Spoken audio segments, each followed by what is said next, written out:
गुरुर्ब्रह्मा गुरुर्विष्णु गुरुर्देवो महेश्वरः गुरु साक्षात् परब्रह्म तस्मै श्री गुरवे नमः। ध्यान मूल गुरुमूर्ति पूज्य मूल गुरुपाद मंत्र मूल गुरुवाक्य मुक्ति मूल गुरुकृपः ಶ್ರೀ ಜಗದ್ಗುರು ಸಿದ್ಧಾರೂಢರ ಪಾದಕಮಲಗಳಿಗೂ ಶ್ರೋತ್ರಿಯ ಬ್ರಹ್ಮನಿಷ್ಠ ಸದ್ಗುರು ಬಸವಾನಂದರ ಪಾದಕಮಲಗಳಿಗೂ ಅವರ ಪ್ರತಿರೂಪದಂತಹ ನಿಜಗುಣಪ್ಪನವರ ಪಾದಕಮಲಗಳಿಗೂ ನನ್ನ ದೀರ್ಘದಂಡ ಪ್ರಣಾಮಗಳನ್ನು ಸಲ್ಲಿಸುತ್ತಾ ಎಲ್ಲ ಮಹಾತ್ಮರ ಪಾದಕಮಲಗಳಿಗೂ ನನ್ನ ದೀರ್ಘದಂಡ ಪ್ರಣಾಮಗಳನ್ನು ಸಲ್ಲಿಸುತ್ತಾ ಮನದಲ್ಲಿ ಸ್ಮರಿಸಿಕೊಳ್ಳುತ್ತಾ ತಮ್ಮೆಲ್ಲರಿಗೂ ವಂದಿಸುತ್ತಾ ಇವತ್ತಿನ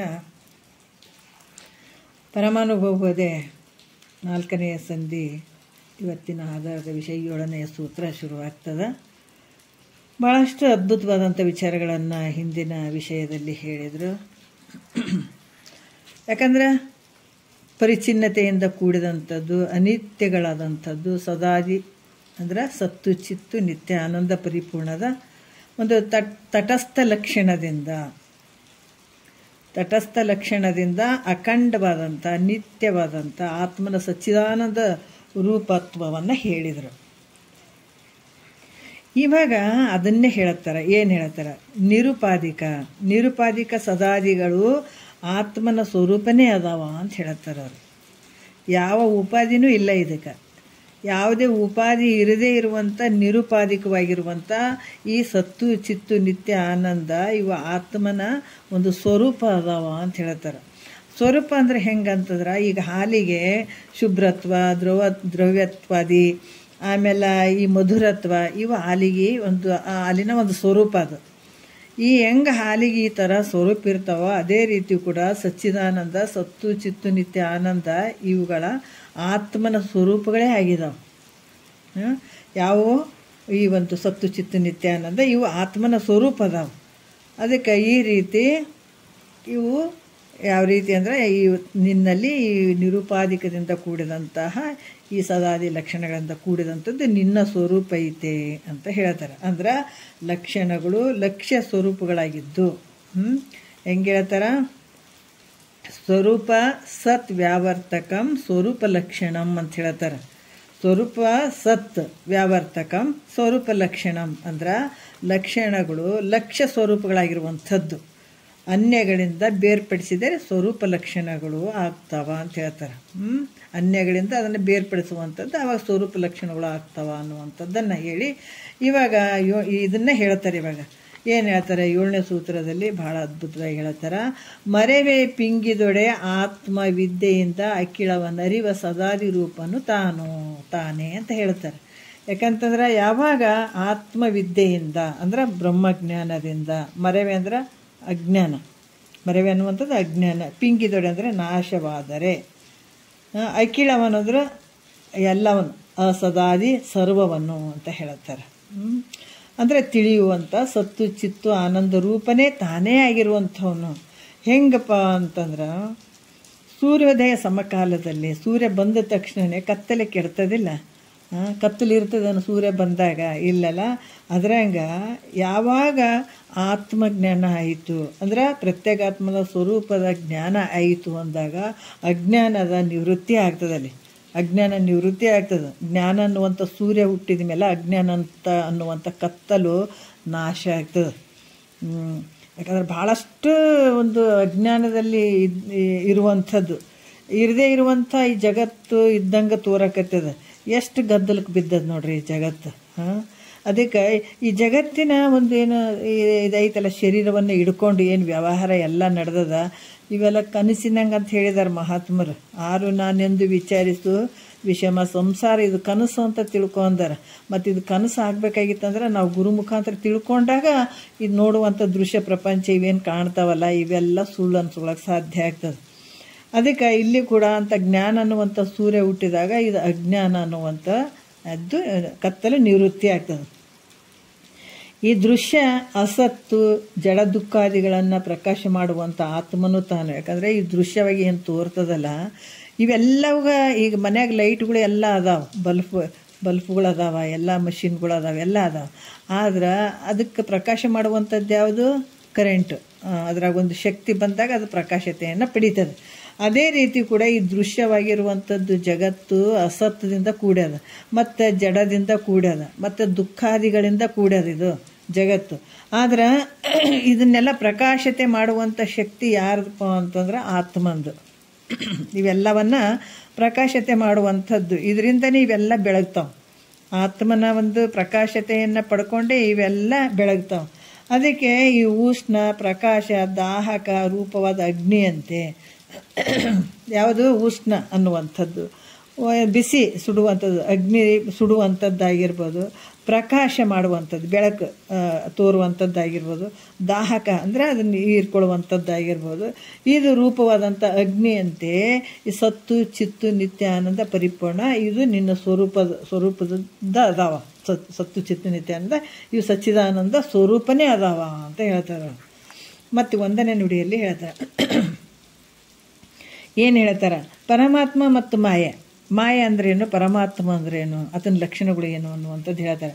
ಪರಮಾತ್ಮಕನೇ ಪಂಚಪದದಿಂದೇ ಭರಿತನು ಆ ಪರಿಯಲ್ಲದೈದು ಮಾಯಾರೂಪು ಪರಕಿಸಲ್ ಮಿಥ್ಯೆಯಾದಾಗಿ ತಾನವರೊಡವರೇ ನೆಂದೆಂದು ನಂಬಲೇ ಕಾಂತೆ ಅಂತ ಹೇಳ್ತಾರೆ. ಏನು ಹೇಳ್ತಾರೆ ಅಂದ್ರೆ, ಮೈತ್ರಾದೇವಿ ಪರಮಾತ್ಮಕನೇ ಅಂತಂದ್ರೆ ಚೈತನ್ಯ ಸ್ವರೂಪನಾದಂಥ ತಾನು ಸತ್ತು ಚಿತ್ತು ಆನಂದ ನಿತ್ಯ ಪೂರ್ಣಗಳಂತ ಹೇಳಿಸಿಕೊಳ್ಳುವಂಥದ್ದು 5 ರೂಪಗಳಿಂದ ವ್ಯಾಪಕವಾಗಿದ್ದಾನೆ. ಯಾರು? ಪರಮಾತ್ಮ ಪಂಚಪದದಿಂದ ಅಂದರೆ 5 ಮತ್ತು ಇದರಿಂದ ಆಯ್ತಾ ಈ ನಿತ್ಯ ಪೂರ್ಣಗಳನ್ನುವಂಥ 5 ಪದದಿಂದ ಏನಾಗ್ಯದಾನತ ಭರಿತನಾಗಿದ್ದಾನೆ. ಅಂದರೆ ಎಲ್ಲ ಕಡೆ ವ್ಯಾಪಕವಾಗಿದ್ದಾನೆ. ಸತ್ತು ಚಿತ್ತು ನಿತ್ಯ ಆನಂದ ಪರಿಪೂರ್ಣ ಅನ್ನುವಂಥದ್ರಿಂದ 5 ರೂಪಗಳಿಂದ ವ್ಯಾಪಕನಾಗಿದ್ದಾನೆ ಪರಮಾತ್ಮ. ಎಲ್ಲ ಕಡೆ ತುಂಬಿ ಭರಿತವಾಗಿದ್ದಾನೆ. ಅದಕ್ಕೆ ಇಲ್ಲಿ ಕೂಡ ಹೇಳ್ತಾರ, ಪರಿ ಅಲ್ಲದ ಅಂದ್ರೆ ಅವುಗಳಿಗೆ ವಿಲಕ್ಷಣಗಳಾದಂತಹ, ಇವುಗಳಿಗೆ ವಿಲಕ್ಷಣ ಆಗುವಂಥದ್ದು ಯಾವುದು ಅಂತಂದ್ರೆ ಇಲ್ಲಿ ಹೇಳ್ತಾರೆ, ಅಸತ್ತು ಮತ್ತು ಜಡ, ದುಃಖ, ಅನಿತ್ಯ, ಪರಿಚ್ಛಿನ್ನ ಇವುಗಳಿಂದ 5 ರೂಪಗಳಿಂದ ಮಾಯ ಇರ್ತದೆ. ಈ ಜಗತ್ತೇನು ತೋರಕತ್ತದಂದ್ರೆ ಕೂಡ ಇಲ್ಲಿ ಕೂಡ ಇದಕ್ಕೂ ಒಂದು ರೂಪಗಳು ಅದಾವೆ. ಯಾವುದಂದ್ರೆ ಈ ಜಗತ್ತು ಅಸತ್ಯದಿಂದ ಕೂಡ್ಯದ, ಮತ್ತು ಜಡದಿಂದ ಆದ, ಮತ್ತು ದುಃಖ ರೂಪದಿಂದ ಆದ, ಮತ್ತಿದು ಅನಿತ್ಯದಿಂದ ಆದ, ಮತ್ತಿದು ಹೆಂಗದ ಪರಿಚ್ಛಿನ್ನ ಅಂದರೆ ಸ್ವಲ್ಪ ಇಷ್ಟಿಷ್ಟು ಅಂತ ಆದ. ಅದಕ್ಕೆ 5 ರೂಪಗಳು ಮಾಯೆ ಇರ್ತದೆ. ಇವು 5 ರೂಪಗಳು ಹೆಂಗದಾವ? ಮಾಯವೂ ಇರ್ತವೆ. 5 ರೂಪಗಳು ಮಾಯದವು. ಅದಕ್ಕೆ ಈ ಮಾಯೆ ಹೆಂಗದ? ಅವಿಚಾರದಿಂದ ಕೂಡ್ಯದ. ಈ ಅವಿಚಾರದಿಂದ ಕೂಡಿದಂಥ ಮಾಯೆ ನಮ್ಮಿಂದ ಬಿಟ್ಟು ಹೋಗ್ಬೇಕಾಗಿತ್ತು ಅಂತಂದರೆ ಇಲ್ಲಿ ವಿಚಾರದಿಂದನೇ ಸಾಧ್ಯ ಆಗ್ತದೆ. ಈ ಮಾಯದಿಂದ ಏನು ಕೂಡ್ಕೊಂಡು ಇದೆಲ್ಲ ವ್ಯವಹಾರ ನಡೆದದಲ್ಲ, ಇದು ದೊಡ್ಡ ಮಾಯೆ ಗಂಟು ಬಿದ್ದಿದೆ. ಇದು ಹೆಂಗದಂತಂದ್ರೆ ಭಾರಿ ದೊಡ್ಡ ಇದು ಮಾಯದಿಂದ ಇಷ್ಟೆಲ್ಲ ನಡೆದಂಥದ್ದು. ಇದು ಅವಿಚಾರದಿಂದ ಕೂಡಿದಂಥದ್ದು ಇದು ಮಾಯೆ. ಅದಕ್ಕೆ ಈ ಅವಿಚಾರದಿಂದ ಇದಕ್ಕೆ ಏನು ಮಾಡೋದು ಬೇಕಾಗಿಲ್ಲ ನೋಡ್ರಿ. ಈ ಮಾಯ ಹೋಗೋದಕ್ಕೆ ಏನು ಮಾಯವನ್ನು ಕಳ್ಕೊಳ್ಳೋದಕ್ಕೆ, ಆ ಮಾಯನ್ನು ಮೀರೋದಕ್ಕೆ ಏನಾದ್ರು ಬಿಡುಗಿ ತೊಗೊಂಡು ಹಿಡಿಬೇಕಾ, ಇದಕ್ಕೆ ಯೋಗಗಳು ಮಾಡ್ಬೇಕಾ, ಏನು ಮಾಡ್ಬೇಕು? ಇದಕ್ಕೆ ಈ ಮಾಯ ನಿವೃತ್ತಿ ಆಗ್ಬೇಕಾದ್ರೆ ವಿಚಾರದಿಂದನೇ ನಿವೃತ್ತಿ ಆಗ್ತದೆ. ಮತ್ತೇನು ಕರ್ಮ ಉಪಾಸನೆಗಳಿಂದ ನಿವೃತ್ತಿ ಆಗಂಗಿಲ್ಲ ಈ ಮಾಯೆ. ಅದಕ್ಕೆ ಇಲ್ಲೇನು ಹೇಳ್ತಾರ, ಅವಿಚಾರದಿಂದ ಆದಂಥದ್ದು ಈ ಮಾಯೆ ವಿಚಾರದಿಂದ ಬಾಧಿತ ಆಗ್ತದೆ, ಹೋಗಿಬಿಡ್ತದೆ. ಅದರಿಂದ ಸಚ್ಚಿದಾನಂದ ಸ್ವರೂಪನಾದಂಥ ಆತ್ಮನು ಹೆಂಗದನಂದ್ರೆ ಅಸಜ್ಜಡ ಅಂದ್ರೆ ಆತ್ಮ ರೂಪನಾದ ಆತ್ಮನು. ಯಾಕಂದ್ರೆ ಸಚ್ಚಿದಾನಂದ ರೂಪನಾದ ಆತ್ಮನು. ಅಸಜ್ಜಡ ದುಃಖ ರೂಪಗಳಿಂದ ತ್ರಿಕಾಲದಲ್ಲಿ ಬೆರೆಯುವಂಥವನಲ್ಲ. ಆತ ಹೆಂಗದನ ಈ ಒಂದು ಜಡತ್ವದಲ್ಲಿ ಮತ್ತು ದುಃಖ ರೂಪಾದಿಗಳಲ್ಲಿ ನಿನ್ನ ಸ್ವರೂಪ ಏನೈತೆ ಯಾವುದರಲ್ಲಿ ಬೆರೆಯುವಂಥದ್ದಲ್ಲ. ಅದಕ್ಕೆ ಈ ರೀತಿ ನಿಶ್ಚಯವಾಗಿ ತಿಳಿಬೇಕು ಅಂತ ಹೇಳ್ತಾರೆ. ಇದನ್ನು ನಿಶ್ಚಯವಾಗಿ ತಿಳ್ಕೊಳ್ಬೇಕು. ಅಜ್ಞಾನದಲ್ಲಿ ಅಂದು ಯಾವ ರೀತಿ ಅಂತಂದ್ರೆ ಹೇಳ್ತಾರೆ ಅವರು, ಅಸತ್ತಾದಂಥ ಈ ಜಗತ್ತದಲ್ಲ, ಇದು ದುಃಖ ರೂಪದಿಂದ ಕೂಡಿದಂಥದ್ರಲ್ಲಿ ಇದು ಯಾವುದು ಬೆರೆಯಂಗಿಲ್ಲ ಅಂತ ನಿಶ್ಚಯ ಮಾಡ್ಕೊಳ್ಬೇಕು. ಯಾಕಂದ್ರೆ ಬೆಳಕು ಕತ್ತಲೆಗಳು ಪರಸ್ಪರ ಏನದಾವ, ಬೆಳಕಿನ ಲಕ್ಷಣನೇ ಬೇರೆ ಅದ, ಕತ್ತಲೆ ಲಕ್ಷಣ ಬೇರೆ ಅದ. ಎರಡು ಕೂಡ್ತಾವೇನೋ ಅಂದ್ರೆ ಕೂಡಂಗಿಲ್ಲ. ಅದಕ್ಕೆ ಇವೆರಡು ವಿರೋಧಗಳಾಗಿರೋದ್ರಿಂದ ಈ ರೀತಿ ಸಂಬಂಧ ಅಲ್ಲಿ ಘಟಿಸಂಗಿಲ್ಲ ಅಂತ ಕೂಡ ಹೇಳ್ತಾರೆ. 2ನೇ ನುಡಿಯಲ್ಲಿ ಹೇಳ್ತಾರೆ, ಈ ಸತ್ತಲ್ಲವಿದು ಜಾಡ್ಯಬಹುದು ಬಾಧಾತ್ಮತೆ ವ್ಯತ್ತುದು ನಿತ್ಯವೆಂದೆನಿಸದು ಮತ್ತೆ ಖಂಡಿತವಿದನ ಅನೃತವೆಂದು ಮಾಯೆ ತೋರುತ್ತಿರೋದಾಗಿ ಮೋಹಕವಲ್ಲ ಅಂತ ಹೇಳ್ತಾರೆ ಅವರು.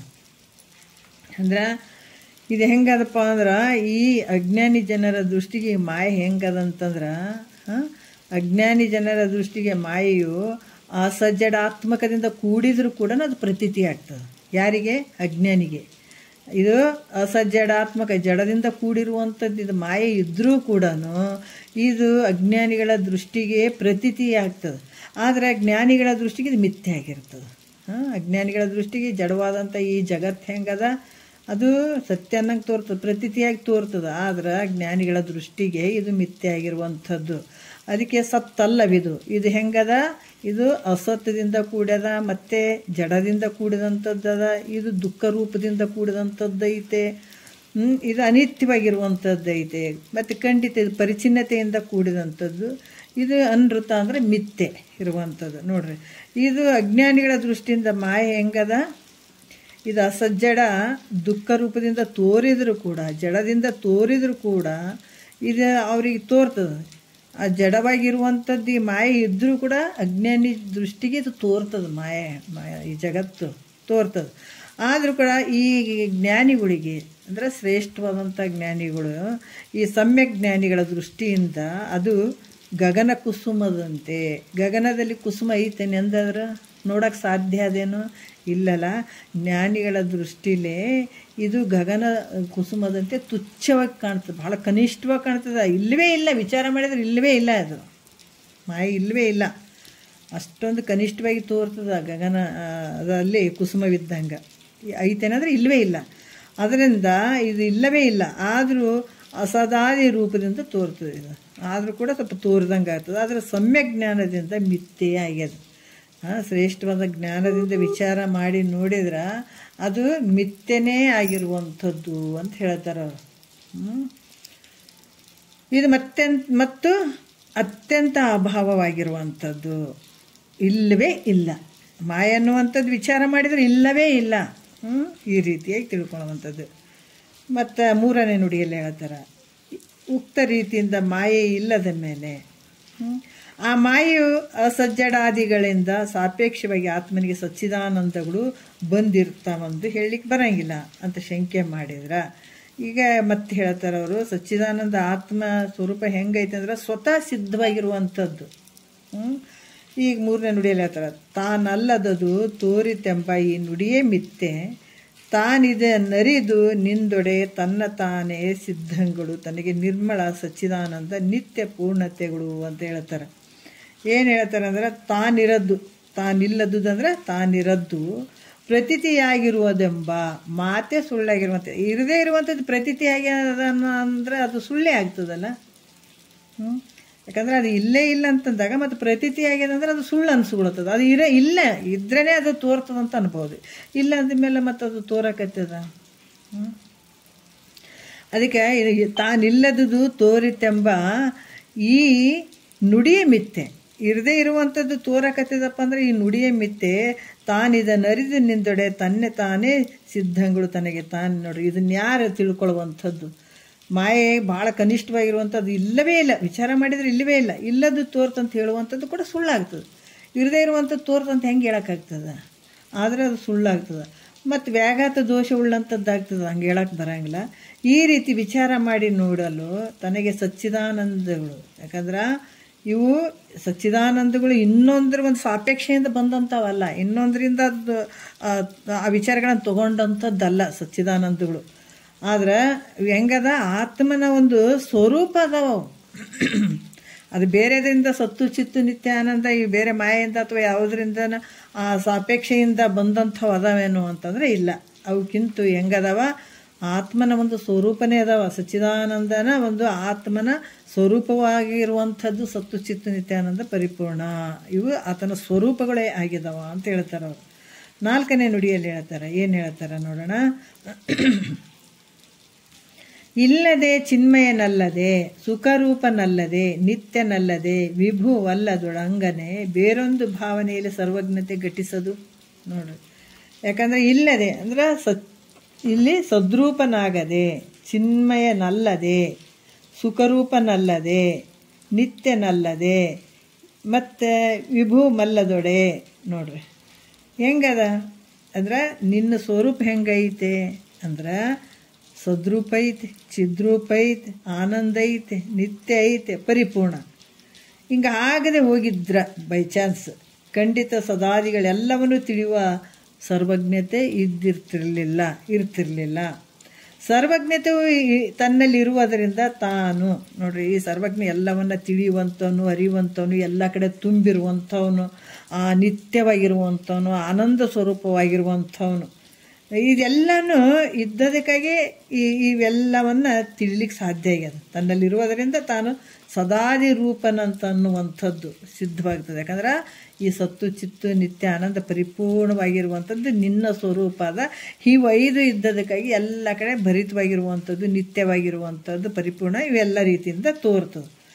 ಅಂದರೆ ಇಲ್ಲಿ ಕೂಡ ಹೇಳ್ತಾರೆ, ಬೇರೊಂದು ಯಾವ ಭಾವನೆಯಲ್ಲಾಗಲಿ ಪದಾರ್ಥದಲ್ಲಿ ಆಗಲಿ ಸರ್ವಜ್ಞತೆ ಇಲ್ಲ. ಇದು ಬಿಟ್ಟರೆ ನಿನ್ನ ಅರಿವಿನ ಸ್ವರೂಪ, ನಿಂದೇನು ಸ್ವರೂಪ ಐತಲ್ಲ ಅದು ಬಿಟ್ಟರೆ ಬೇರೆದರಲ್ಲಿ ಇವನ್ನ ನೋಡೋಕ್ಕೆ ಸಾಧ್ಯ ಇಲ್ಲ. ಯಾವನ್ನ ಬೇರೆ ಭಾವನೆಗಳಲ್ಲೇ ಆಗಲಿ ಪದಾರ್ಥಗಳಲ್ಲೇ ಆಗಲಿ ಇದು ಈ ರೀತಿಯಿಂದ ಯಾವ ರೀತಿ ಅಂತ ಈ ಪದಾರ್ಥಗಳಲ್ಲೇ ಆಗಲಿ ಸರ್ವಜ್ಞತ್ವ ಇಲ್ಲ. ಎಲ್ಲವನ್ನ ತಿಳಿಯುವಂಥದ್ದು ಮಾಡುವಂಥದ್ದು ಬೇರೆ ಅನ್ಯದ್ರಾಗ ನೋಡೋಕ್ಕೆ ಸಾಧ್ಯ ಇಲ್ಲ. ಆದರೆ ಯಾವುದು ಅರಿವುಳ್ಳದ್ದು, ಯಾವುದು ಅರಿವಿನ ಸ್ವರೂಪ ಐತೋ, ಯಾವುದು ಅರಿವುಳ್ಳಂಥದ್ದು ಐತಲ್ಲ, ಅರಿವುಳ್ಳಂಥದ್ದದ ಅದು ಸದಾದಿಗಳಿಂದ ಕೂಡಿದೆ. ಅರಿವುಳ್ಳಂಥದ್ದು ಯಾವುದು? ಅದು ಈ ಸದಾದಿ ಅಂದ್ರೆ ಅದು ಎಲ್ಲದರಲ್ಲೇ ಐತೆ. ಇವೆಲ್ಲ ಲಕ್ಷಣಗಳು ಇರಬೇಕು. ಆ ವಸ್ತುವಿಗೆ ಲಕ್ಷಣಗಳಿದ್ದಾಗ ಅದು ನಾವು ಸಚ್ಚಿದಾನಂತ ಅನ್ನೋಕ್ಕಾಗ್ತದೆ. ಅದಕ್ಕೆ ಯಾವುದೇ ಪದಾರ್ಥಗಳಿಗೆ ಇವಿಲ್ಲ. ಇದಕ್ಕೇನಾದಂತಂದ್ರೆ ಅರಿವಿಗೆ ಮಾತ್ರ ಎಲ್ಲ ಕಡೆ ಇರುವಂಥದ್ದು, ಎಲ್ಲವನ್ನ ತಿಳಿಯುವಂಥದ್ದು, ಯಾವತ್ತೂ ಇರುವಂಥದ್ದು, ಆನಂದವಾಗಿರುವಂಥದ್ದು, ಪರಿಪೂರ್ಣವಾಗಿರುವಂಥದ್ದು.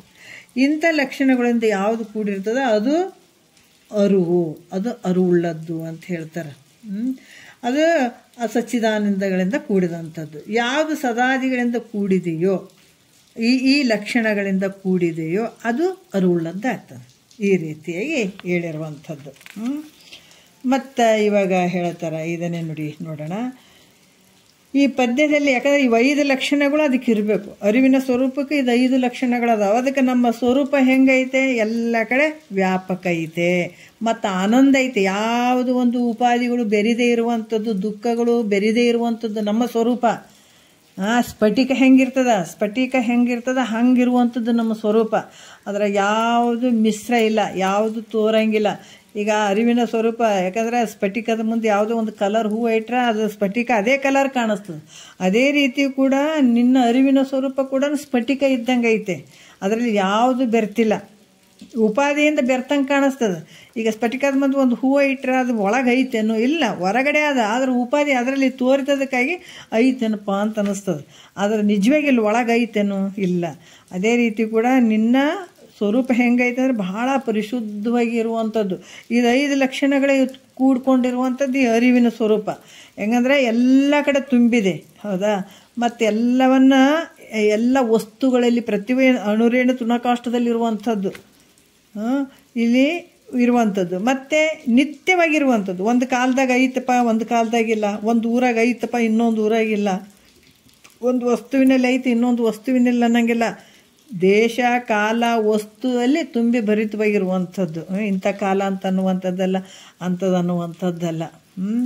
ಮತ್ತು ಎಲ್ಲವನ್ನ ತಿಳಿಯುವಂಥದ್ದು, ಪ್ರತಿಯೊಂದನ್ನು ತಿಳಿಯುವಂಥ ಒಂದು ಅರಿವಿನ ಸ್ವರೂಪ. ಮತ್ತು ಆನಂದವಾಗಿರುವಂಥದ್ದು, ಅದು ಯಾವಾಗಲೂ ಆನಂದವಾಗಿರುವಂಥದ್ದು. ಇವು 5 ಲಕ್ಷಣಗಳಿಂದ ಅದರ ಸ್ವರೂಪ ಯಾವುದು? ನಿನ್ನ ಸ್ವರೂಪ ಈ ರೀತಿಯಾಗಿರುವಂಥದ್ದು ಅಂತ ಹೇಳ್ತಾರೆ. ಮತ್ತು ಇಲ್ಲಿ ಇದು ಸದಾದಿ ಸ್ವರೂಪವನ್ನು ಸಾಮಾನ್ಯವಾಗಿ ಅದೇ ಅರ್ಥವನ್ನು 2 ಪದ್ಯಗಳಿಂದ ಹೇಳ್ತಾರೆ. ಏನು ಹೇಳ್ತಾರೆ? 5ನೇ ನುಡಿಯಲ್ಲಿ ಹೇಳ್ತಾರೆ, ಇಲ್ಲದವನಿಗೆ ತೋರ್ಕೆ ಗಟಿಪುದೇ ಚಿನ್ಮಯ ನಲ್ಲದೊಡೆ ಅರಿವನೆ ಸುಖಮೂರ್ತಿ. ಅಲ್ಲದವನು ಸರ್ವ ವಿಷಯಕ್ಕೆ ಹಿತನೆ ಸಂಪುಲ್ಲ ಪಂಕರುಹ ಸನ್ನಿಭ ನೇತ್ರೆ. 6ನೇ ನುಡಿಯಲ್ಲಿ ನಿತ್ಯನಲ್ಲದ ಅವನ ಅನಿತ್ಯವನರಿಯನು, ನಿತ್ಯನಲ್ಲದೆ ತೋರಲರಿಯನು, ಅತ್ಯರ್ಥಮಾಗಿ ಪೂರ್ಣನಿಗಲ್ಲದಿಂತಿದು ಸತ್ಯವಾತ್ಮಂಗೈದು ಪದಸಿದ್ಧಿ ಅಂತ ಹೇಳ್ತಾರೆ ಅವರು. ಸಂಪುಲ್ಲ ಅಂತ ಇಲ್ಲಿ ಹೇಳ್ತಾರೆ. ಯಾಕಂದ್ರೆ ಚೆನ್ನಾಗಿ ಅರಳಿದಂಥ ಹೂ ಸಂಪುಲ್ಲ ಅಂದ್ರೆ. ಪಂಕುರ ಅಂದ್ರೆ ಕಮಲ, ಪಂಕುರ ಅಂದ್ರೆ ಕಮಲದ ಹೂ. ಸನ್ನಿಭ ನೇತ್ರೆ ಅಂದರೆ ಸಮಾನವಾದ ನೇತ್ರಗಳುಳ್ಳಂಥ ಮೈತ್ರೇದೇವಿ ಹೇಳ್ತಾರೆ ಅವರು. ಮತ್ತು ಇಲ್ಲದವನಿಗೆ ಅಂದರೆ ಅಸತ್ತಿಗೆ ಇಲ್ಲ ಹೇಳ್ತಾರೆ. ತಾನು ಇಲ್ಲದೆ ಇದ್ರೆ, ಆತ್ಮನು ತಾನು ಇಲ್ಲದೆ ಇದ್ರೆ ನಾನು ಅಂತ ತೋರ್ತಿದ್ನ.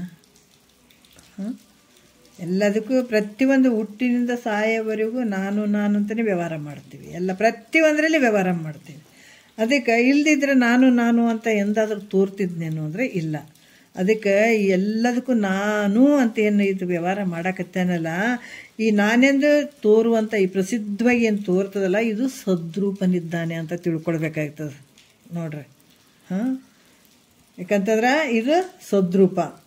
ಎಲ್ಲದರಲ್ಲೇ ನಾನು ಉಂಡೆ, ನಾನು ಓದೆ, ನಾನು ಬಂದೆ, ಎಲ್ಲ ಪ್ರತಿಯೊಂದ್ರಾಗ ನಾನು ಅಂತೇನು ವ್ಯವಹಾರ ಮಾಡ್ತಾನೆ, ಇದು ಸದ್ರೂಪನಿದ್ದಾನ ಅಂತ ತಿಳ್ಕೊಳ್ಬೇಕಾಗ್ತದೆ. ಮತ್ತು ಚಿನ್ಮಯನಾಗದೆ ಹೋಗಿದ್ರೆ ಘಟಪಟಾದಿ ವಸ್ತುಗಳನ್ನು ಅರಿಯುತ್ತಿದ್ದೇನೆ ಅತೇನಾದರೂ ಅರಿತಿದ್ದನ್ನ. ಚಿನ್ಮಯನಾಗದೆ ಹೋದರೆ ಯಾವಾಗಲೂ ಇರುವಂಥವನು ಅತೇನಾದರೂ ಘಟಪಟಾದಿಗಳನ್ನು ಅರಿಯುವಂಥ ಶಕ್ತಿ ಇರ್ತಿತ್ತೇನೆಂದರೆ ಇಲ್ಲ. ಅದಕ್ಕೆ ಅಹಂಕಾರ ದೇಹ ಇಂದ್ರಿಯಾದಿ ಸಕಲ ದೃಶ್ಯಗಳನ್ನು ಅರಿಯುವುದರಿಂದ, ಇಂದ್ರಿಯಗಳು ಮತ್ತು ದೇಹ ಇವೆಲ್ಲ ಅಹಂಕಾರ ಸಕಲ ದೃಶ್ಯಗಳನ್ನು ಅರಿಯುವುದರಿಂದ ಈತ ಹೆಂಗದನ ಜ್ಞಾನ ಸ್ವರೂಪದನ ಅರಿಯುವಂಥವನು, ಜ್ಞಾನ ಸ್ವರೂಪ ಇದ್ದಾನ. ಆನಂದ ಸ್ವರೂಪನಾಗದೆ ಹೋಗಿದ್ರೆ ನೋಡ್ರಿ, ಇವೆಲ್ಲವನ್ನು ಅರಿಯುವಂಥವನು ಯಾರು, ಈತ ಜ್ಞಾನ ಸ್ವರೂಪ ಅಂತ ಹೆಸರು ಬರ್ತದೆ, ಚಿತ್ತು. ಆಮೇಲೆ ಆನಂದ ಸ್ವರೂಪ, ಈತ ಆನಂದ ಸ್ವರೂಪ ಇರದೇ ಇದ್ರೆ ಮತ್ತು ಈ ಒಂದು ದೇಹ ಇಂದ್ರಿಯಾದಿ ವಿಷಯಗಳಿಗೆ, ಈಗ ನಮಗೆಲ್ಲ ತೋರ್ತಲ್ಲ ವಿಷಯಾದಿಗಳಿಂದ ಆ ಸುಖ ಈ ಸುಖ ಅಂತ ಎಲ್ಲ ತೋರ್ತೀವಲ್ಲ, ಅದು ಎಲ್ಲಿಂದ ಬರ್ತದೆ ಅಂತಾರೆ, ನಿನ್ನ ಬಿಂಬ ಆನಂದ ಏನು ಅದಲ್ಲ, ಆನಂದದಿಂದ ಈ ಪ್ರತಿಬಿಂಬ ಆನಂದಗಳು ತೋರ್ತದೆ. ಅದೇ ಆನಂದ ಇರಲಿ ಅಂದ್ರೆ ಎಲ್ಲಿ ತೋರ್ತಿದ್ವು ನಿನಗೆ? ಏನು ವಿಷಯಗಳು ಹೊರಗಡೆ ಇರುವಂಥ ವಿಷಯಾದಿಗಳಿಂದ ನಿನಗೆ ಸುಖ ಬರ್ತದೆ ಬೇರೆ ವಸ್ತುಗಳಿಂದ, ದೃಶ್ಯವಾಗಿರುವಂಥ ವಸ್ತುಗಳಿಂದ ಸುಖ ದುಃಖ ನಿನಗೆ ತೋರ್ತವೇನಂದ್ರೆ ಇಲ್ಲ. ಯಾಕಂತಂದ್ರೆ ನಿನ್ನಲ್ಲಿ ಇಂದ್ರಿಯ ಏನು ಅದಾವ, ನಿನ್ನಲ್ಲಿರುವಂಥ ಅಧಿಷ್ಠಾನ ವಸ್ತು ಏನೈತೆ ಅದು ಮೂಲ ಇರುವಂಥದ್ದೇ ಆನಂದದ ಸ್ವರೂಪ ಐತೆ. ಅದು ಆ ಆನಂದದ ಸ್ವರೂಪದಿಂದನೇ ಈ ದೇಹದಲ್ಲಿ ಇರುವಂಥ ಇಂದ್ರಿಯಗಳಿರುವಂಥ ಶಬ್ದಾದಿ ವಿಷಯಗಳಿಂದ ಅದ್ರಾಗ ಸ್ವಲ್ಪ ಸುಖ ತೋರ್ದಂಗೆ ಆಗ್ತದೆ. ನಿಜವಾಗಿ ಇರುವಂಥದ್ದು ಆನಂದ ನಿನ್ನ ಬಲ್ಲೇ ಐತೆ. ಆದ್ರೆ ಆನಂದ ಎಲ್ಲಿ ಹುಡುಕಾಕತ್ತಿ? ಹೊರಗಡೆ ಅಂತ ನೋಡಕತ್ತಿ. ಹೊರಗಡೆ ಐತೇನು, ವಿಷಯಾದಿಗಳಲ್ಲೇ ಐತೇನು, ವಸ್ತುಗಳಲ್ಲೇ ಐತೇನು. ವಸ್ತುಗಳಲ್ಲಿ ಯಾವ ವಸ್ತುಗಳಲ್ಲೂ ಸುಖನೂ ಇಲ್ಲ ದುಃಖನೂ ಇಲ್ಲ. ಯಾವ ದೃಶ್ಯವಾದಂಥ ಪದಾರ್ಥಗಳಲ್ಲಿ ಯಾವುದು ಸುಖ ಇಲ್ಲ ದುಃಖ ಇಲ್ಲ. ಇರುವಂಥದ್ದು ಎಲ್ಲಿ ಐತೆ? ನಿನ್ನೊಳಗಡೆನೇ ಐತೆ.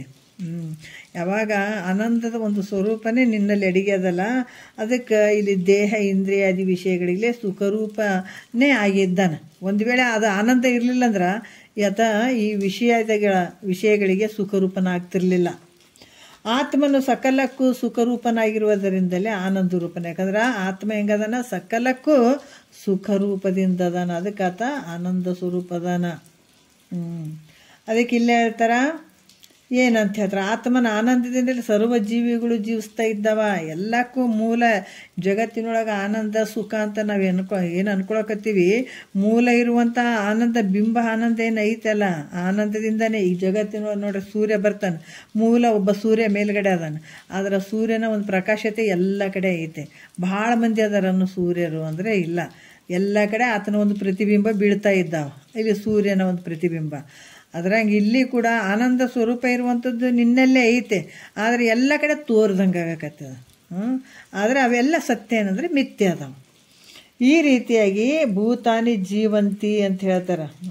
ಇಲ್ಲಿ ಕೂಡ ಆನಂದ, ಯಾಕಂತ ಇಲ್ಲಿ ಕೂಡ ಆತ್ಮನ ಆನಂದದಿಂದಲೇ ಸರ್ವ ಜೀವಿಗಳು ಜೀವಿಸ್ತಾ ಇದ್ದಾವ. ಆತ್ಮನ ಒಂದು ಆನಂದದಿಂದಲೇ ಸಕಲ ಜೀವಗಳು ಜೀವಿಸ್ತಾ ಇದ್ದಾವ ಅನ್ನುವಂಥ ಶ್ರುತಿ ಪ್ರಮಾಣ ಕೂಡ ಐತೆ. ಆತ್ಮ ಹೆಂಗದಾನಪ್ಪ ಅಂತಂದ್ರೆ ಪರಮ ಪ್ರೀತಿಗೆ, ಶ್ರೇಷ್ಠವಾದಂಥ ಪ್ರೀತಿಗೆ ಹೆಂಗದಾನ, ಆಸ್ಪದನಾಗಿದ್ದಾನ. ಮತ್ತು ಆನಂದ ಹೆಂಗದಾನ, ಆನಂದ ಹೆಂಗೈತೆ, ಇದು ಸ್ವರೂಪನಾಗಿರುವಂಥ ಆನಂದದ ಸ್ವರೂಪನೇ ಆಗಿರುವಂಥವನು. ಮತ್ತು ತಾನು ನಿತ್ಯ ಆಗದೆ ಹೋಗಿದ್ರೆ ನೋಡ್ರಿ, ಒಂದು ವೇಳೆ ಈ ಆನಂದ ಇರದೇ ಇದ್ರೆ, ಆತ್ಮನ ಒಂದು ಏನು ಸತ್ತು ಚಿತ್ತು ನಿತ್ಯ ಆನಂದ ಇರದೇ ಇದ್ರೆ ಮತ್ತೆ ಎಷ್ಟು ಕಷ್ಟ ಆಗಿರೋದು. ಸಕಲ ಜೀವರಾಶಿಗಳಲ್ಲಿ ಇವತ್ತು ಆನಂದ ಅನ್ನುವಂಥದ್ದು ಅನುಭವಿಸ್ತಾ ಇದ್ದಾರೆ. ಅದೇ ರೀತಿ ಕೂಡ ಇಲ್ಲಿ ತಾನು ನಿತ್ಯನಾಗದೆ ಹೋಗಿದ್ರೆ, ತಾನು ನಿತ್ಯ ಅನ್ನುವಂಥ ಶಬ್ದ ಅಲ್ಲಿ ಇರದೇ ಇದ್ರೆ, ಅಥವಾ ನಿತ್ಯನಾಗಿ ಆಗದೆ ಹೋಗಿದ್ರೆ ಅನಿತ್ಯಗಳಾದ ದೇಹಾದಿ ಘಟಪಟಾದಿಗಳನ್ನು ಅರಿತಿದ್ದಾನೆ ಇಲ್ಲ. ಯಾಕಂದ್ರೆ ತಾನು ನಿತ್ಯ ಇರಲಿಲ್ಲ ಅಂತಂದ್ರೆ ಈ ಘಟಪಟಾದಿಗಳನ್ನು ಹೆಂಗೆ ಅರಿತಿದ್ದಾತ? ಅರಿಲಿಕ್ಕೆ ಸಾಧ್ಯ ಆಗ್ತಿತ್ತೇನೋ ಅಂದರೆ ಇಲ್ಲ. ಯಾವಾಗಲೂ ಅರಿಯುವಂಥವನು, ದೇಹಾದಿ ಅಂದಾಗ ಯಾವಾಗಲೂ ಅರಿಯುವಂಥದ್ದು, ಶರೀರ ಇಂದ್ರಿಯಗಳನ್ನು ಯಾವಾಗಲೂ ಅಂಥವನು. ಜಾಗ್ರದಲ್ಲಿ ಇವೆಲ್ಲ ನಮಗೇನದಾವ 25 ತತ್ವಗಳಿಂದ ಮಾಡಿದಂಥ ಇದು ಎಲ್ಲ ವ್ಯವಹಾರವನ್ನು ತಿಳ್ಕೊತದೆ, ಸೂಕ್ಷ್ಮ ಶರೀರದ ವ್ಯವಹಾರಗಳನ್ನು ತಿಳ್ಕೊತದೆ. ಮತ್ತು ನಿದ್ರೆಯಲ್ಲಿ ಅಜ್ಞಾನವನ್ನು ಕೂಡ ತಿಳ್ಕೊತದೆ. ಇದು ನಿದ್ರೆಯಲ್ಲಿ ತಾನೇ ಇರ್ತಾನೆ, ಅಜ್ಞಾನದ ನಿದ್ರೆ ಇರ್ತದೆ. ಈ ರೀತಿ ಅರಿತಾ ಇರ್ತಾನೆ. ಕಿಂತು ನಿತ್ಯನಾಗಿರುವುದರಿಂದ ಇವೆಲ್ಲವನ್ನ ತಿಳ್ಕೊಳಕ್ಕೆ ಸಾಧ್ಯದ. ಅನಿತ್ಯ ಆಗಿತ್ತಂದ್ರೆ ಈ ಜಡದಲ್ಲೇ ತೋರಿ, ಇದು ಜಾಗ್ರದಲ್ಲಿ ಅಷ್ಟೇ ತೋರಿ ಸ್ವಪ್ನದಲ್ಲಿರಲಿಲ್ಲ ಅಂದ್ರೆ, ಸ್ವಪ್ನದಲ್ಲಿ ತೋರಿ ನಿದ್ರೆಯಲ್ಲಿರಲಿಲ್ಲ ಅಂದರೆ ಇದು ಹೆಂಗಾಗ್ತದೆ? ನಿತ್ಯದಿಂದ ಕೂಡಿದಂಥದ್ದು ಆಗ್ತದೆ ಅಂತ ಅನ್ನಿಸ್ಬೇಕಾಗ್ತದೆ. ಇಲ್ಲಿ ನಿತ್ಯ ಇರೋದಕ್ಕಾಗಿ ಎಲ್ಲ ಒಂದು ಸಮಯದಲ್ಲಿ ಇರುವಂಥವನು ಅನಿತ್ಯವಾದಂಥ ವಸ್ತುಗಳನ್ನು ತಿಳಿತಿರ್ತಾನೆ. ಪರಿಪೂರ್ಣನಾಗದೆ ಹೋಗಿದ್ರೆ ಇಲ್ಲಿ ಸರ್ವೋತ್ಕೃಷ್ಟನಾಗಬಾರ್ದಾಗಿತ್ತು. ಯಾಕಂದರೆ ಪರಿಪೂರ್ಣತೆ ಇರದೇ ಇದ್ದರೆ ಅಥವಾ ಸರ್ವೋತ್ಕೃಷ್ಟನಾಗಬಾರ್ದಾಗಿತ್ತು. ಸಕಲಕ್ಕೆ ಆಧಾರ ಮತ್ತು ಅಧಿಷ್ಠಾನನೂ ಆಗಿದ್ದಾನೆ, ಮತ್ತು ಎಲ್ಲಕ್ಕೂ ಆಧಾರವಾಗಿರುವಂಥದ್ದು. ನೋಡ್ರಿ, ಇವತ್ತು ಜಗತ್ತಿನೊಳಗೆ ಎಲ್ಲದಕ್ಕೂ ಈ ಭೂಮಿ ನೋಡ್ರಿ, ಎಷ್ಟು ಜನ ಹುಟ್ಟುತ್ತಾರೆ, ಎಷ್ಟು ಜನ ಸಾಯ್ತಾರೆ, ಎಷ್ಟು ಬೆಳೆ ತಕ್ಕೋತೀವಿ. ಹೌದಾ? ಹೊಲ್ದಾಗಾದ್ರೂ ಕೂಡ ನಾವು ಎಷ್ಟು ಅಪ್ಪ ಅಮ್ಮ ಮೊದಲು ಮುತ್ತಾತದವ್ರು ಮಾಡಿದಂಥ ಹೊಲ ಇವತ್ತಿಗೂ ಅದಾವಿಲ್ಲ. ನಾವು ಅದರಾಗ ಬೆಳಿತೀವಿ, ಎಷ್ಟು ಸಲ ಬೆಳೆದೀವಿ, ಎಷ್ಟು ಸಲ ಉಂಡೀವಿ, ಎಷ್ಟು ಸಲ ತಿರುಗಾಡೀವಿ, ಎಷ್ಟು ಸಲ ಬಿತ್ತೀವಿ. ಹೌದಾ? ಎಲ್ಲದಕ್ಕೂ ಎಷ್ಟು ಸಲ ಉಂಡ್ರೇನು ತಿಂದ್ರೇನು, ಜಗತ್ತಿನ ಜನ ಇದ್ರೇನು ಸತ್ರೇನು ವಾದ್ರೇನು ಬಂದ್ರೇನು ಏನಾದರೂ ಕೂಡ ಇದಕ್ಕೆಲ್ಲ ಆಧಾರವಾಗಿರುವಂಥದ್ದು ಯಾವುದು? ಭೂಮಿ ಐತಿಲ್ಲ.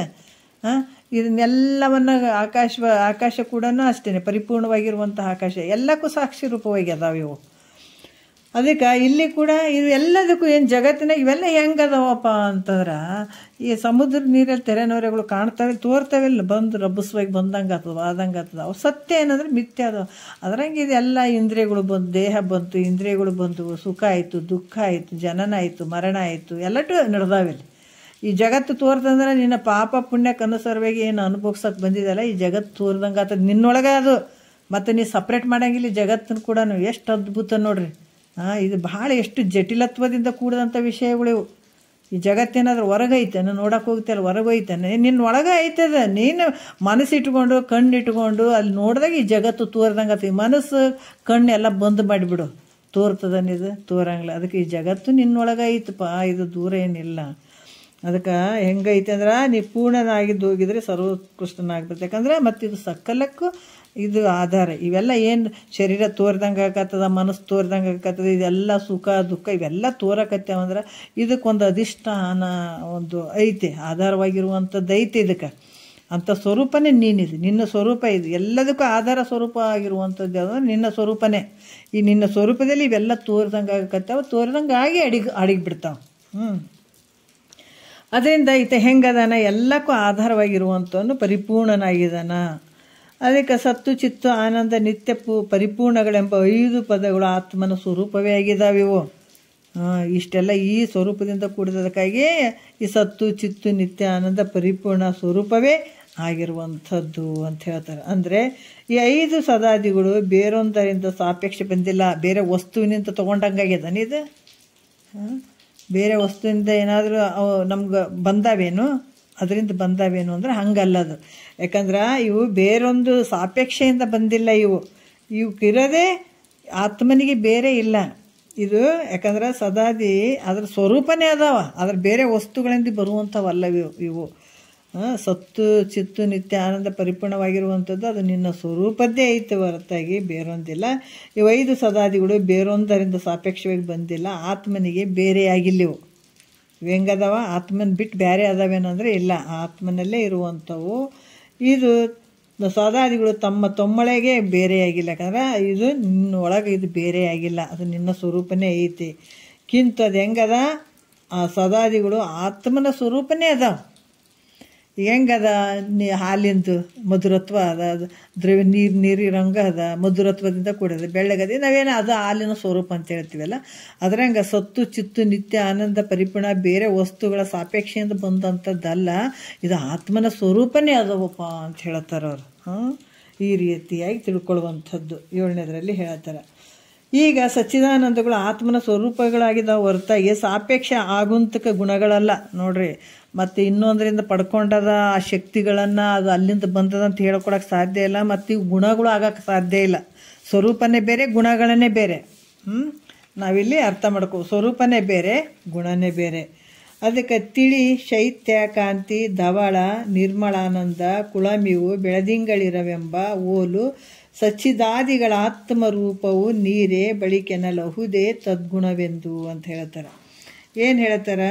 ಶೀತ ಅಂದ್ರೆ ತಂಪಿರುವಂಥದ್ದು, ಆಮೇಲೆ ಶೈತ್ಯ ಅಂದ್ರೆ ತಂಪು. ಇಲ್ಲಿ ಏನು ಹೇಳ್ತಾರೆ ಅಂತಂದ್ರೆ, ಈ ಶೀತ, ಪ್ರಕಾಶ, ಶುಭ್ರ, ಸ್ವಚ್ಛತೆ, ಇವು ಶೀತ ಅಂದರೆ ತಂಪಾಗಿರುವಂಥ, ಶೈತ್ಯ ಅಂದರೆ ತಂಪಾಗಿರುವಂಥದ್ದು, ಕಾಂತಿ ಅಂತಂದ್ರೆ ಪ್ರಕಾಶತೆಯಿಂದ ಕೂಡಿದಂಥದ್ದು, ಧವಳ ಅಂದರೆ ಶುಭ್ರವಾಗಿರುವಂಥದ್ದು, ನಿರ್ಮಲ ಅಂದರೆ ಸ್ವಚ್ಛತೆಯಾಗಿರುವಂಥದ್ದು, ಆನಂದ ಅಂದರೆ ಹರ್ಷ ಆಗಿರುವಂಥದ್ದು. ಇವು ಯಾವ ರೀತಿ ಅಂದರೆ ಶೀತ, ಪ್ರಕಾಶ, ಶುಭ್ರ, ಸ್ವಚ್ಛತೆ, ಆನಂದಗಳು ಹೇಗೆ ಬೆಳದಿಂಗಳ ಸ್ವರೂಪಗಳಾಗಿದ್ದಾವೆ. ಬೆಳದಿಂಗಳಿನ ಸ್ವರೂಪ ಯಾವುದಂದ್ರೆ ಅದು ತಂಪಾಗ್ಯದಪ್ಪ. ಬೆಳದಿಂಗಳದಾಗ ಯಾರು ಬಿಸಿಯಾಗಿದ್ರೆ ಅಂತೀವೇನು, ಎಷ್ಟು ತಂಪು, ಏನು ಚಂದ ಅದ್ರಿ ಬೆಳದಿಂಗಳ ಅಂತೀವಿ ಅಲ್ಲ. ಆ ರೀತಿ ಶೀತದಿಂದ ಕೂಡಿದಂಥದ್ದು. ಮತ್ತು ಪ್ರಕಾಶವಾಗಿರುವಂಥದ್ದು ಬೆಳಕು ತೋರ್ತದಿಲ್ಲ ಚಂದಾಗಿ, ಎಷ್ಟು ಚಂದ ಹಾಲಿನಂಗೆ ಬೆಳಕು ಬಿದ್ದದ್ದು ನೋಡ್ರಿ, ಎಷ್ಟು ಚಂದ ಬಿದ್ದದ್ದು ನೋಡ್ರಿ ಅಂತೀವಿ. ಆಮೇಲೆ ಹೆಂಗದ ಶುಭ್ರವಾಗಿರುವಂಥದ್ದು, ಭಾಳ ಶುಭ್ರವಾಗಿ ಸ್ವಚ್ಛತೆಯಿಂದ ಇರುವಂಥದ್ದು. ಆಮೇಲೆ ಸ್ವಚ್ಛತೆ ಕೂಡ ಅದರ ಸ್ವಚ್ಛತೆ, ಏನೊಂದು ಯಾವ ಕಲ್ಮಶ ಇರದೇ ಇರುವಂಥದ್ದು. ಮತ್ತು ಆನಂದ, ಇವು ಬೆಳದಿಂಗಿಳನ ಒಂದು ಸ್ವರೂಪಗಳಾಗಿರುವಂಥದ್ದು. ಹಾಗೆ ಸಚ್ಚಿದಾನಂದಗಳು ಆತ್ಮನ ಸ್ವರೂಪಗಳಾಗಿರುತ್ತವೆ ನೋಡ್ರಿ. ಈ ಸಚ್ಚಿದಾನಂದಗಳಂದ್ರೆ ಸತ್ತು ಚಿತ್ತು ನಿತ್ಯ ಆನಂದ ಹೆಂಗದ, ಇದು ಆತ್ಮನ ಸ್ವರೂಪನೇ ಐತದು. ಅದಕ್ಕೆ ಅದರಿಂದ ಅವು ಆತ್ಮನ ಗುಣಗಳು ಅಂತ ಹೇಳಕ್ಕೆ ಬರಂಗಿಲ್ಲ. ಗುಣ ಅಂದ್ರೆ ಬದಲಾವಣೆ ಆಗ್ತದೆ. ಈ ನಮ್ಮಲ್ಲಿ 3 ಗುಣಗಳು ಅದಾವೆ. ಮುಂಜಾನೆ ಒಂದು ತಾಸಿನಾಗ ಒಂದು ಗುಣ ಇತ್ತು, ಇನ್ನೊಂದು ತಾಸಿಗೆ ಇನ್ನೊಂದು ಗುಣ ಬರ್ತದೆ, ಇನ್ನೊಂದು ಕ್ಷಣದಲ್ಲಿ ಚೇಂಜ್ ಆಗ್ತಾವೆ. ಒಂದು 10 ನಿಮಿಷಕ್ಕೆ ಆ ಗುಣಗಳು ಬದಲಾವಣೆ ಆಗ್ತಾನೆ ಇರ್ತವೆ. ಎಲ್ಲ ಗುಣಗಳಿಂದನೇ ನಾವು ತುಂಬಿಬಿಟ್ಟಿದ್ದೀವಿ. ಇಡೀ ಸಾಯೋವರೆಗೂ ಈ ಗುಣಗಳದಲ್ಲೇ ಸತ್ತೋಗುವಂಥದ್ದಾಗದ. ಅದರ ಮಹಾತ್ಮರು ಇವನ್ನು ಮೀರಬೇಕು. ಏನಿದು ಸಗುಣ ಅಂತ ಹೇಳ್ತೀವಲ್ಲ, ಅದನ್ನು ಮೀರಿ ನಿರ್ಗುಣಕ್ಕೆ ಬರುವಂಥದ್ದು ಹೇಳಕತ್ತಾರೆ. ಅವ್ರು ಸಾಮಾನ್ಯ ಕೆಲಸ ಇಲ್ಲಿದು, ದೊಡ್ಡ ಕೆಲಸ ಇದು. ಏನೇ ಇರ್ಬೋದು, ಜಗತ್ತಿನೊಳಗೆ ಒಂದು ಕಷ್ಟ ಸುಖ ಅನ್ನುವಂಥದ್ದು ಪ್ರಾರಬ್ಧ ರೂಪವಾಗಿ ಬರ್ತದೆ. ಕಷ್ಟ ಅಂತಲೂ ನಾವು ಬಿಡಬಾರ್ದು, ದುಃಖ ಅಂತಲೂ ಬಿಡಬಾರ್ದು, ಸುಖ ಐತಂತಲೂ ಬಿಡಬಾರ್ದು. ಯಾಕಂದ್ರೆ ಇದನ್ನು ಮೀರಿದಂಥ ಒಂದು ವಸ್ತು ಐತೆ. ಇವು ಕಷ್ಟ ಸುಖ ನೋವಿನಲ್ಲಿ ಇವು ಎದ್ರಾಗ ಬರ್ತಾವಪ್ಪ ಅಂದರೆ ಈ 3 ಗುಣಗಳದಾಗೆ ಬರ್ತಾವೆ. ಮತ್ತು ಇದ್ರಾಗ ಒದ್ದಾಡೋದು ಎಷ್ಟು ಒದ್ದಾಡ್ತಿ? ಇವೇ ಒಂದು ದುಃಖ ಬಂದಂಗಾಯ್ತು, ಸುಖ ಬಂದಂಗಾಯ್ತು, ನಾನಾ ರೀತಿಯಿಂದ ಆದಂಗೆ ಆಗ್ತದೆ. ಯಾವುದು ಇದು ಒಂಥರ ಸುಳಿ ಇದ್ದಂಗೆ. ಅದಕ್ಕೆ ಹೇಳ್ತಾರೆ, ಸುಳಿಯೋಳು ಮುಳುಗಿದೆ ಅಂಬಿಗ ಎನ್ನ ಸೆಳೆದು ಕೊಂಡೊಯ್ಯೋ ನೀ ಅಂಬಿಗ. ಅಂಬಿಗ ನಾ ನಿನ್ನ ನಂಬಿದೆ, ಜಗದಂಬರಮಣ ನಿನ್ನ ನಂಬಿದೆ. ಈ 3 ಗುಣಗಳು ಏನದಾವಲ್ಲ, ಇವು ಸುತ್ತಿ ಸುತ್ತಿ ಸುತ್ತಿ ಸುತ್ತಿ ಸಾಯಿಸಿಬಿಡ್ತಾವೆ. ಅದಕ್ಕೆ ಈ ಗುಣಗಳನ್ನು ದಾಟಬೇಕಾಗ್ಯದ ನೋಡ್ರಿ. ಈ ದಾಟ್ಲಿಲ್ಲ ಅಂದ್ರೆ ಅವನು ಮತ್ತು ಅಂಥ ಒಂದು ನಿರ್ಗುಣಕ್ಕೆ ಹೋಗೋಕ್ಕಾಗಂಗಿಲ್ಲ. ಅದಕ್ಕೆ ಇವು 3 ಗುಣಗಳು ಬೇರೆ. ಅಂದರೆ ಒಂದು ಬಿಡೋದು, ಒಂದು ಬಿಡೋದು. ಆ ಸ್ವರೂಪ ಬೇರೆ, ಗುಣಗಳು ಬೇರೆ. ಸ್ವರೂಪ ಯಾವಾಗಲೂ ಇರುವಂಥದ್ದು, ಯಾವತ್ತೂ ಇರ್ತಾವೆ ನೋಡ್ರಿ. ಆದರೆ ಈ ಗುಣಗಳು ಏನದಾವ, ಬದಲಾವಣೆ ಆಗ್ತಿರ್ತಾವ. ಅದಕ್ಕೆ ನೈಯಾಯಿಕರು ಇಲ್ಲಿ ಹಲವಾರು ವಿಚಾರ, ಜ್ಞಾನಾದಿಗಳು ಆತ್ಮನ ಗುಣಗಳು ಅದೃಷ್ಟವಶಾತ್ ಆತ್ಮ ಮನ ಸಂಯೋಗದಿಂದ ಹುಟ್ಟುತ್ತಾವ ಅಂತ ಹೇಳ್ತಾರೆ. ಗುಣಗಳು ಆತ್ಮನ ಒಂದು ಆತ್ಮ ಮತ್ತು ಮನ ಈ ಮನಸ್ಸಿನಿಂದ ಹುಟ್ಟುತ್ತಾವ ಗುಣಗಳು. ಅದರಿಂದ ಇವು ಸ್ವರೂಪಗಳು ಆಗಂಗಿಲ್ಲ. ಈಗ ಹೇಳೋದಕ್ಕೆ ಅನುಭವಕ್ಕೂ ಶ್ರುತಿಗೂ ವಿರೋಧ ಆಗ್ತದೆ. ಯಾಕಂದರೆ ಆತ್ಮನು ಜಾಗ್ರತೆಯಲ್ಲಿ 3 ಅವಸ್ಥೆಗಳಲ್ಲಿ ಜ್ಞಾನರೂಪನಾಗಿರುತ್ತಾನೆ. ಮತ್ತು ಶ್ರುತಿ ಆದರೂ ಪ್ರಜ್ಞಾನ ಬ್ರಹ್ಮ ಎಂಬುದಾಗಿ ಪ್ರತಿಪಾದಿಸ್ತಾರೆ. ಅದರಿಂದ ಸಚ್ಚಿದಾನಂದಗಳು ಆತ್ಮನ ಸ್ವರೂಪವಲ್ಲದೆ ಗುಣಗಳು ಅಲ್ಲ ನೋಡ್ರಿ. ಈಗ ಹೇಳ್ತಾರೆ, ಯಾಕಂತಂದ್ರೆ ಅದರಿಂದ ಸ್ವರೂಪವಲ್ಲಂದು ಹೇಳ್ತಾರೆ ಕೆಲವರೆಲ್ಲ. ಹೀಗೆ ಹೇಳೋದು ಅನುಭವಕ್ಕೂ ಶ್ರುತಿಗೆ ವಿರೋಧ ಆಗ್ತದೆ. ಯಾಕಂದ್ರೆ ನೈಯಾಯಿಕರು ಕೆಲವರೆಲ್ಲ ಹೇಳತ್ತಾರ ಇವು ಆತ್ಮನ ಸ್ವರೂಪ ಆಗಂಗಿಲ್ಲ ಅಂತ ಹೇಳ್ತಾರೆ. ಹಿಂಗೆ ಹೇಳೋದ್ರಿಂದ ಅನುಭವಕ್ಕೂ ಕೂಡ ಮತ್ತು ಶ್ರುತಿಗೂ ಕೂಡ ವಿರೋಧ ಆಗ್ತಾವೆ. ಆತ್ಮನು ಜಾಗ್ರತೆ 3 ಅವಸ್ಥೆಗಳಲ್ಲಿ ಜ್ಞಾನರೂಪ ಆಗಿದ್ದಾನೆ. 3 ಅವಸ್ಥೆಗಳಲ್ಲಿ ಹೆಂಗದಾನ ಜ್ಞಾನರೂಪ ಆಗಿದ್ದಾನ ಆತ್ಮ. ಮತ್ತು ಶ್ರುತಿ ಆದರೂ ಪ್ರಜ್ಞಾನ ಬ್ರಹ್ಮ ಅಂತ ಹೇಳ್ತದ. ಈ ರೀತಿ ಅದರಿಂದ ಸಚ್ಚಿದಾನಂದಗಳು ಆತ್ಮನ ಸ್ವರೂಪ ಅಲ್ಲದೆ ಗುಣಗಳಲ್ಲ. ಈ ಸತ್ತು ಚಿತ್ತು ನಿತ್ಯಾನಂದ ಹೆಂಗದಾವಂತಂದ್ರೆ ರಾಕಿ ಶಿವಪುತ್ರ ಮಾಮಗೆ ಅರ್ಧ ಗಂಟೆ ಬಿಟ್ಟು ಮಾಡ್ತೀನಿ ಅಂತೇಳಿ. ಹೇಳಿ 10 ನಿಮಿಷ ಬಿಟ್ಟು ಮಾಡ್ತಾ ಅಂತ. ಅದಕ್ಕೆ ಇಲ್ಲೇನು ಹೇಳ್ತಾರೆ, ಈಗ ಒಂದು 10 ನಿಮಿಷ ಬಿಟ್ಟು ಮಾಡ್ತಾರಂತೆ. ಇಲ್ಲೇನು ಹೇಳ್ತಾರೆ, ಪ್ರಜ್ಞಾನ ಬ್ರಹ್ಮ ಅಂತ ಕೂಡ ಹೇಳಿದಾವೆ. ಅದರಿಂದ ಸಚ್ಚಿದಾನಂದಗಳು ಆತ್ಮನ ಸ್ವರೂಪ ಅಲ್ಲದೆ ಗುಣಗಳು ಅಲ್ಲ. ಸ್ವರೂಪ ಯಾವಾಗಲೂ ಇರುವಂಥದ್ದು, ಗುಣಗಳು ಬದಲಾವಣೆ ಆಗ್ತಾ ಇರುವಂಥದ್ದು. ಅದಕ್ಕೆ ಒಂದು ಕಾಲದಲ್ಲಿದ್ದು ಮತ್ತೊಂದು ಕಾಲದಲ್ಲಿ ಇರಬಾರ್ದಾಗಿತ್ತು, ಸದಾ ಇರ್ತಾವಂತಂದರೆ ಇದು ಗುಣಗಳು ಅಲ್ಲ.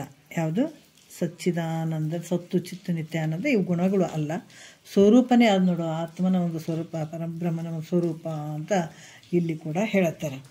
ಬ್ರಹ್ಮ ಸ್ವರೂಪ ಲಕ್ಷಣ ನಿರೂಪಣೆ ಸೂತ್ರ 7ಕ್ಕೆ ಪದ 59 ಅಂತ ಹೇಳಿ, ಈಗ ಹಿಂದಿನ ಸೂತ್ರದಲ್ಲಿ ಸಚ್ಚಿದಾನಂದ ಸತ್ತು ಚಿತ್ತು ನಿತ್ಯ ಆನಂದ ಪರಿಪೂರ್ಣ ಇವು ಹೆಂಗದವ ನಿರುಪಾಧಿಕದಿಂದ ಕೂಡಿದಂಥವು, ಇವು ಆತ್ಮನ ಸ್ವರೂಪನೇ ಅದಾವ, ಇವು ಭಿನ್ನ ಅಲ್ಲ ಅಂತ ಹೇಳಿದರು. ಇವು ಆತ್ಮನ ಸ್ವರೂಪನೇ ಅದಾವ ಅಂತ ಹೇಳಿ ಈ ಸೂತ್ರದಲ್ಲಿ ಸದಾದಿ ಲಕ್ಷಣಗಳೊಡನೆ ಹೊರಜಾಗ್ರತೆ ಅವಸ್ಥೆಗಳನ್ನು ಸಂಬಂಧ ಹೇಳ್ತಾರೆ ಅವರು. ಇದೇ ಲಕ್ಷಣಗಳೊಡನೆ ಸತ್ತು ಚಿತ್ತು ನಿತ್ಯ ಆನಂದ ಲಕ್ಷಣಗಳ ಒಡನೆಯೇ ಇದು ಹೊರ ಜಾಗ್ರ, ಹೊರ ಸ್ವಪ್ನ, ಹೊರ ಸುಸುಪ್ತಿ ಅಂತ ಹೇಳ್ತಾರೆ. ಈ ತೂರೇತೀತ ಅಂತ ಹೇಳ್ತಾರೆ. ಇವು ಸದಾದಿ ಲಕ್ಷಣಗಳ ಒಡನೆ ಹೊರ ಜಾಗ್ರದಾದಿ ಅವಸ್ಥೆಗಳನ್ನು ಸಂಬಂಧಪಡಿಸುತ್ತಾ ಪರಿಪೂರ್ಣ ಲಕ್ಷಣದೊಡನೆ ಕೂಡಿರುವ ತೂರೇತೀತ ಅವಸ್ಥೆ. ಯಾಕಂದರೆ ಪರಿಪೂರ್ಣ ಲಕ್ಷಣದಿಂದ ಕೂಡಿದಂಥದ್ದು ಯಾವುದು ತೂರೇತೀತ. ಈ ಅವಸ್ಥೆ ಆತ್ಮನ ಸ್ವರೂಪ ಆಗ್ತದೆ ಅಂತ ಹೇಳ್ತಾರೆ ಅವರು. ಅಂದ್ರೆ ನಾಲ್ಕು ಇವು ಕೂಡ ಮಿಥ್ಯೆ ಆಗ್ತವೆ. ಯಾವುದು ಹೊರಜಾಗ್ರ, ಹೊರ ಸ್ವಪ್ನ, ಈ ಅವಸ್ಥೆಗಳನ್ನು ಸಂಬಂಧಪಡಿಸ್ತಾರೆ. ಪಡಿಸಿ ಅಲ್ಲಿ ಏನು ಸಂಬಂಧ ಒಂದು ಪಡಿಸುತ್ತಾ ಪರಿಪೂರ್ಣ ಲಕ್ಷಣದೊಡನೆ ಕೂಡಿರುವ ತೂರ್ಯಾತೀತ ಅವಸ್ಥೆ ಇದು ಆತ್ಮನ ಸ್ವರೂಪ ಅಂತ ಹೇಳ್ತಾರೆ. ಇಲ್ಲಿ ಕೂಡ ಏನು ಹೇಳ್ತಾರಪ್ಪ ಅಂತಂದ್ರೆ, ವಾಣಿ ಮನಸ್ಸುಗಳಿಗೆ ಅಗೋಚರವಾಗಿರುವುದನ್ನು ಮಾರುತಿ ಮಾಡಬೇಕು. 2 ನಿಮಿಷ. ಇದು ವಾಣಿ ಮನಸ್ಸುಗಳಿಗೆ ಅಗೋಚರವಾಗಿರುವುದೆಂದು ವಿಸ್ತಾರವಾಗಿ ಹೇಳುತ್ತಾರೆ. ಈಗ ಇನ್ನೊಂದು ಅಂತಂದ್ರೆ ಏನಂದ್ರೆ, ಈಗ ನಾವು 8ನೆಯ ಸೂತ್ರ ಈಗ ಮುಂದೆ ಕೂಡ ಇದು ಹೆಂಗೈತಪ್ಪ ಅಂದ್ರೆ, ವಾಣಿ ಮನಸ್ಸುಗಳಿಗೆ ಅಗೋಚರವಾಗಿರುವಂಥದ್ದು ಆತ್ಮಸ್ವರೂಪ ಐತೆ ಅನ್ನುವಂಥದ್ದು ಈಗ ಮುಂದಿನ ವಿಚಾರದಲ್ಲಿ 8ನೆಯ ನುಡಿಯಲ್ಲಿ ಭಾಳ ಅದ್ಭುತವಾಗಿ ಹೇಳ್ತಾರೆ. ನಿನ್ನ ಸ್ವರೂಪ ಹೆಂಗೈತಂದ್ರೆ ಅದು ಮನಸ್ಸಿಗೆ ಗೋಚರ ಅಲ್ಲ. ಇಲ್ಲಿ ಏನು ನಾವು ದಿನ ಮಲಿಗೆ ಹೇಳ್ತೀವಲ್ಲ, ಜಾಗ್ರ ಸ್ವಪ್ನ ಸುಸುಪ್ತಿ, ಅಲ್ಲಿ ತೂರೇತೀತ ಅಂತ ಏನು ಹೇಳ್ಕೊಂತ ಬರ್ತಾರಲ್ಲ, ಇವು 4 ರೀತಿಯಿಂದ ಇರುವಂಥದ್ದು. ಇಲ್ಲಿ ಇವು ಹೊರಜಾಗ್ರ, ಹೊರ ಸ್ವಪ್ನ, ಹೊರ ಸುಸುಪ್ತಿ ಅನ್ನುವಂಥವು ಬರ್ತಾವೆ. ಶ್ರೇಷ್ಠವಾದಂಥದ್ದು ಈ ಹೊರಜಾಗ್ರ, ಹೊರ ಸ್ವಪ್ನ, ಹೊರ ಸುಸುಪ್ತಿಯನ್ನು ನಾವು ಪ್ರಯತ್ನಪಟ್ಟು ಮಾಡ್ಕೋಬೇಕಾಗ್ತದೆ. ಇದು ಪಡೆದೇ ಬರುವಂಥವಲ್ಲ. ಹೊರಜಾಗ್ರ, ಹೊರ ಸ್ವಪ್ನ, ಹೊರ ಸುಸುಪ್ತಿ ಇವೆಲ್ಲ ಪ್ರಯತ್ನಪಟ್ಟು ನಾವು ಮಾಡ್ಕೊಳ್ಬೇಕಾದಂಥದ್ದು. ಅವು ಯಾವುವು ಪ್ರಯತ್ನಪಟ್ಟು ಮಾಡ್ಕೊಳ್ಳುವಂಥವು? ಹೊರಜಾಗ್ರ, ಹೊರ ಸ್ವಪ್ನ, ಹೊರ ಸುಸುಪ್ತಿ ಅವು ಯಾವುವು ಅನ್ನುವಂಥದ್ದು ನಾಳೆ ವಿಷಯ ನೋಡೋಣ. 8ನೆಯ ಸೂತ್ರ ನಾಳೆ ನೋಡೋಣ. 1-2 ಮಾತು ಗುರುಗಳು ಪಾದಕ್ಕೆ ಅರ್ಪಿಸಿ ಹರವು.